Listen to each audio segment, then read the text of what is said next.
নমস্কার, শুভ সন্ধ্যা। বসুধার কথায় আপনাদের স্বাগত। আজ গুরু পূর্ণিমা, তাই গুরু পূর্ণিমার প্রণাম জানিয়ে আজকে ঠাকুরের কথা দিয়ে গুরু পূর্ণিমার এই পুণ্য তিথিটি পালন করব। শ্রীরামকৃষ্ণ দক্ষিণেশ্বরে ভক্তগৃহে নানাভাবে শ্রীরামকৃষ্ণ দক্ষিণেশ্বর ভক্ত মন্দিরে কি বলছেন আজ তাই শুনে নেব। শ্রীরামকৃষ্ণ দক্ষিণেশ্বরে দেবালয়ে শিব মন্দিরের সিঁড়িতে বসিয়া আছেন। জ্যৈষ্ঠ মাস 1883, খুব গরম পড়িয়াছে। একটু পরে সন্ধ্যা হইবে।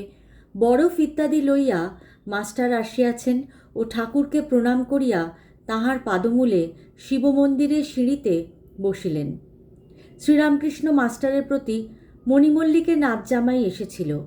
সে কি একটা বইয়ে পড়েছে, ঈশ্বরকে তেমন জ্ঞানী সর্বজ্ঞ বলে বোধ হয় না।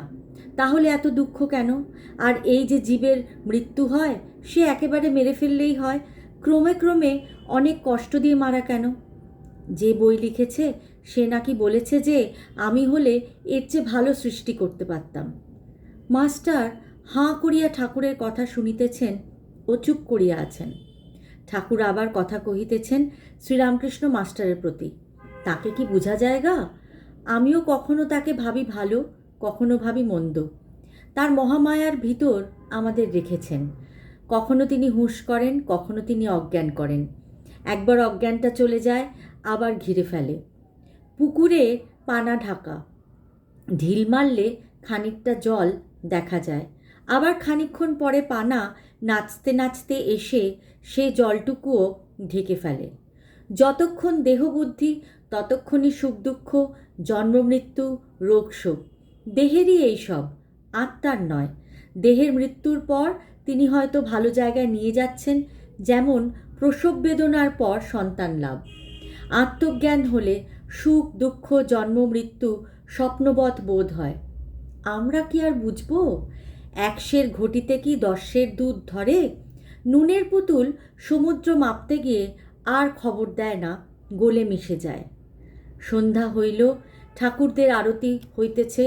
ঠাকুর শ্রীরামকৃষ্ণ নিজের ঘরে ছোট খাটটিতে বসিয়া জগন্মাতার চিন্তা করিতেছেন। রাখাল, লাটু, রামলাল, কিশোরীগুপ্ত প্রভৃতি ভক্তেরা আছেন। মাস্টার আজ রাত্রে থাকিবেন। ঘরের উত্তরের ছোট বারান্দায় ঠাকুর একটি ভক্তের সহিত নিভৃতে কথা কহিতেছেন। বলিতেছেন প্রত্যুষে ও শেষ রাত্রে ধ্যান করা ভালো ও প্রত্যহ সন্ধ্যার পর। কিরূপ ধ্যান করিতে হয়? না সাকার ধ্যান, অরূপ ধ্যান, সেসব বলিতেছেন। কিয়ৎক্ষণ পরে ঠাকুর পশ্চিমের গোল বারান্দাটিতে বসিয়া আছেন। রাত্রি 9টা হইবে। মাস্টার কাছে বসিয়া আছেন। রাখাল প্রভৃতি এক একবার ঘরের ভিতর যাতায়াত করিতেছেন। শ্রীরামকৃষ্ণ মাস্টারের প্রতি, দেখো এখানে যারা যারা আসবে সকলের সংশয় মিটে যাবে, কি বলো? মাস্টার আজ্ঞা হাঁ। এমন সময় গঙ্গাবক্ষে অনেক দূরে মাঝি নৌকা লইয়া যাইতেছে ও গান ধরিয়াছে। সেই গীতধ্বনি মধুর অনাহত ধ্বনির ন্যায় অনন্ত আকাশের ভিতর দিয়া গঙ্গার প্রশস্ত বক্ষ যেন স্পর্শ করিয়া ঠাকুরের কর্ণকুহরে প্রবেশ করিল। ঠাকুর অমনি ভাবাবিষ্ট, সমস্ত শরীর কণ্টকিত। ঠাকুর মাস্টারের হাত ধরিয়া বলিতেছেন, দেখো দেখো, আমার রোমাঞ্চ হচ্ছে, আমার গায়ে হাত দিয়ে দেখো। তিনি সেই প্রেমাবিষ্ট কণ্টকিত দেহ স্পর্শ করিয়া অবাক হইয়া রইলেন।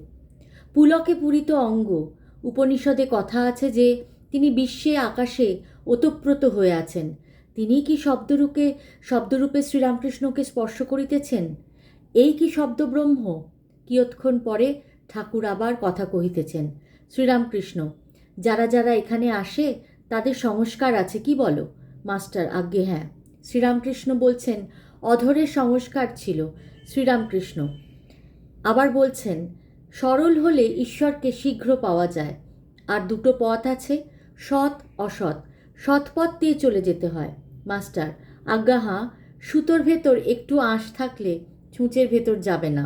শ্রীরামকৃষ্ণ খাবারের সঙ্গে চুল জিভে পড়লে মুখ থেকে সব শুদ্ধ ফেলে দিতে হয়।